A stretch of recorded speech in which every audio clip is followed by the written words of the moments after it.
امت مسلمہ اس وقت رفح میں کربلا کی تاریخ دہرائی جا رہی ہے۔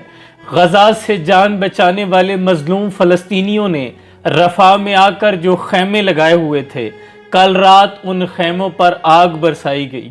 ہماری مسلمان بہنوں بیٹیوں کو زندہ جلا دیا گیا، کتنے معصوم بچوں کو زندہ جلا دیا گیا ہے، اور تمام امت ابھی بھی خاموش تماشائی ہے۔ تو جان لو کہ اسی طرح ہوا تھا کربلا میں۔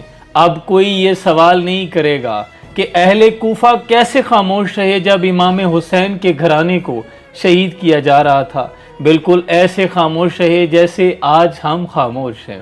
تقریباً 14 لاکھ فلسطینی اور جن میں 6 لاکھ بچے ہیں، وہ خیمے لگائے اس وقت رفح میں پناہ گزین ہیں، اور کل رات ان کے خیموں پر بھی آگ برسا دی گئی ہے۔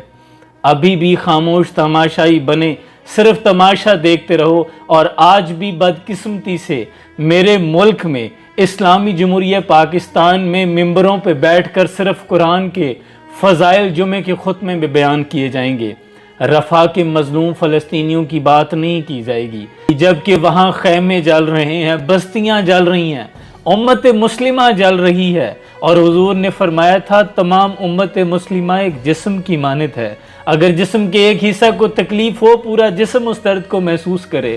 رب کعبہ کی قسم اس بچے کے الفاظ اٹھتے بیٹھتے کانوں میں گونجتے ہیں، روح کانپ جاتی ہے، جس نے کہا تھا کہ میں رسول اللہ سے جا کر شکایت کروں گا۔ کس منہ سے بروز محشر حضور اکرم صلی اللہ علیہ وآلہ وسلم کا سامنا کریں گے؟ کم از کم ہم بول سکتے تھے ان کے حق میں، وہاں جا کر لڑنے کی طاقت تو ہم میں نہیں، لیکن ارباب اختیار کو یہ تو باور کرواتے کہ خدا کے لیے تمہیں ہم نے وہ طاقت بخشی ہے، تمہیں ہم نے سپورٹ کیا ہے، آج تمہارے پاس طاقت ہے، وہ طاقت وہاں استعمال کرو۔ یہ کس لیے رکھی ہوئی ہے؟ اپنے